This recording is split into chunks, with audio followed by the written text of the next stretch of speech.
It is of course raining because I have work to do.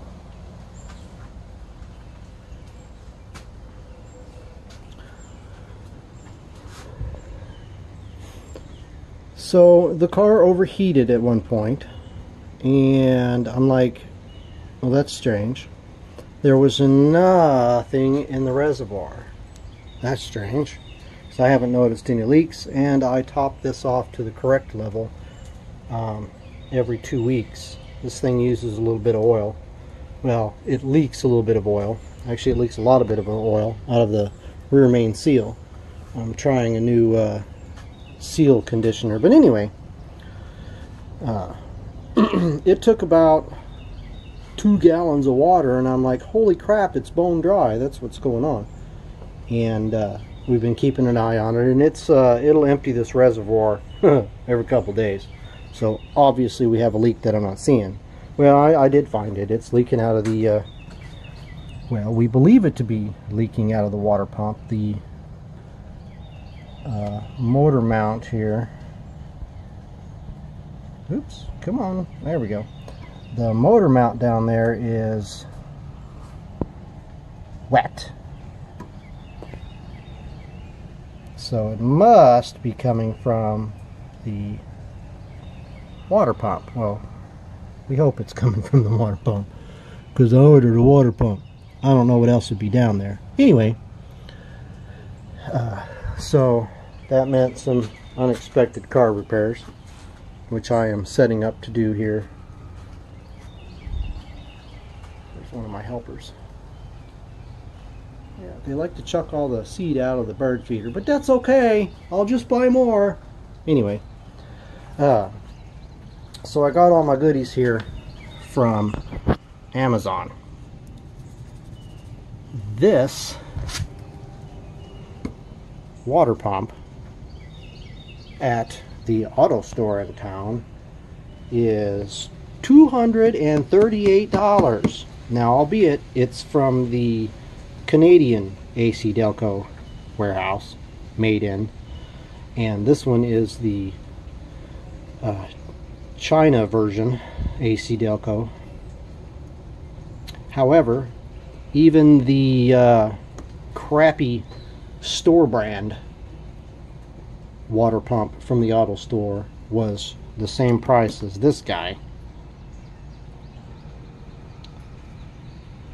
So we went with Amazon parts. Now, I have the car, of course, stored in my Amazon garage, but the thing that I kind of question every time I try to buy stuff is whether or not I'm buying the right part. You know, you can tell it to, or maybe you don't know this, but once you set up a car in your garage, you can tell it to only search for parts that would fit your car. But it's not always apparently right, because this Bosch filter does not fit this car. This Purelator one, I'm sure, will, because it looks to be the correct one. But you never, you know, buying stuff this way, you can't just bring it back to the store and go, hey man, this wasn't the right part. So if anybody knows a good place to go for the correct part numbers, like from different manufacturers, as opposed to like the AutoZone or Advance or O'Reilly's part number, and you know, you go onto their website and you pull up this, you're not going to get a screenshot that shows that. Same thing with the air filter. They've got that part number all blurred out. So if somebody knows of a good way for the backyard knuckle buster to figure out what the correct parts are without going to a dealership, because have fun with that, let me know. But anyway, we'll be digging into this, and boy, I hope this is the right water pump. And also, I hope that I can figure out how to do this. I don't have a shop manual, and pretty much it's getting extremely difficult to find useful information on the internet about how to do something. My web searches for videos and information on how to change this water pump did not bring me to anywhere close to this year. Different models, it doesn't matter how you search.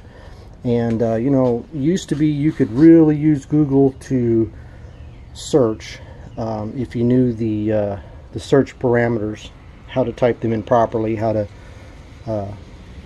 tell it essentially to look for what you want as opposed to all the garbage out there, is just useless anymore. Everything is just how to buy stuff, and people that do YouTube videos have a tendency to just be doing useless crap and not actually telling you or showing you what to do. Now there's a few stations that I do watch that are mechanics that are good at what they do, and they're good at what they are producing as far as videos, and they don't sit here and talk for 10 million years about all the tools they're using and actually show you what it is they're doing, instead of, well, now we're going to take out all of this stuff, pause the video, and come back to the video and all this stuff is gone. That's not very helpful.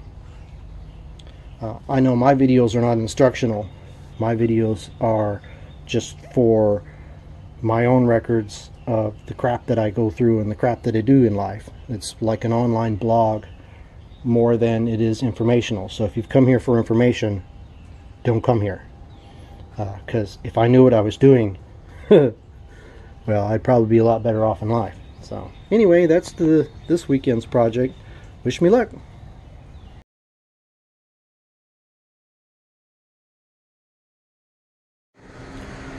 Okay, well, it wasn't too bad a job to get this out. Now I probably went a little further than, you know, you need to. I took off the radiator hoses and stuff because, well, one, I'm replacing, okay, that happens a lot. One, I'm replacing the thermostat since it's right next to it on the bottom of the engine down here, and it's not easy to get to. But I'll say this, let's see if we can get a picture here. Still, the inside of the engine there is really clean. The pump itself is here,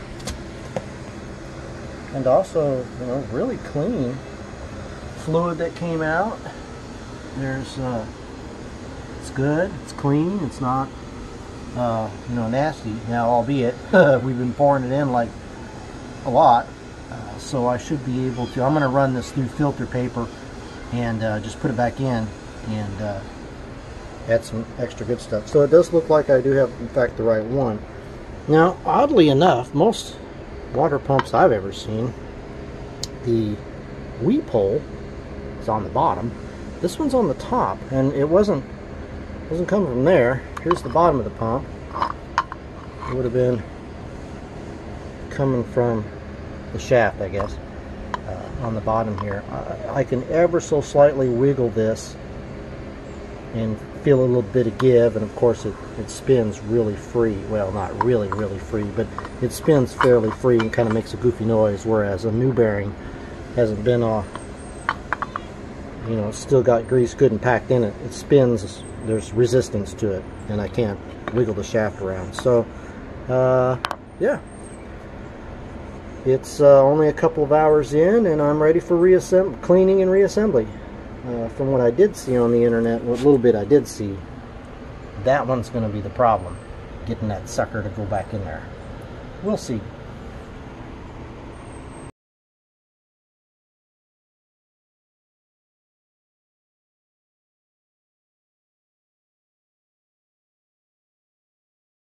Well, it looks like it's the right one.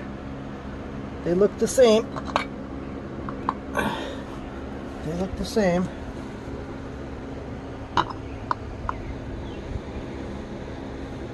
Must have been leaking. The weep hole on this is on the top, weird, which was clear. So it's been leaking out of the shaft in the front there, I suppose. I can wiggle this ever so slightly. Question, maybe you can answer. There's a hose that runs to that. I'm going to guess and say that is not supposed to be clogged. That hose is goes right there. Not sure why. Pressure relief, I would imagine. Alright, this phone has too many buttons on it.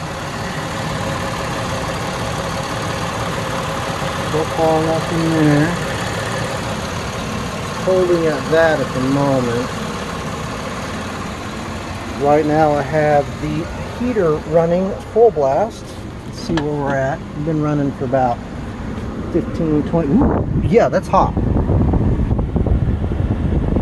And she's staying right there, and the fans haven't kicked on. We're going to give it a little bit more time. Then I will turn the heater off, and we'll watch our temperatures, and maybe the fans will come on. Maybe they won't. So far, the only casualty of war here, gore alert,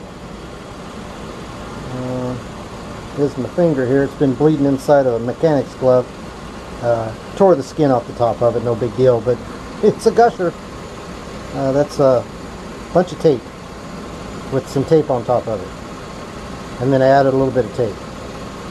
But anyway, so far so good. Our only real problem right now, other than the wheel bearing that's bad, is that light that won't stay on.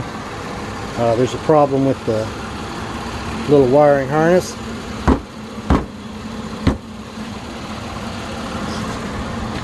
It needs a little bit more percussive maintenance. Ah, there we go. It's yeah, kind of melted a little bit. So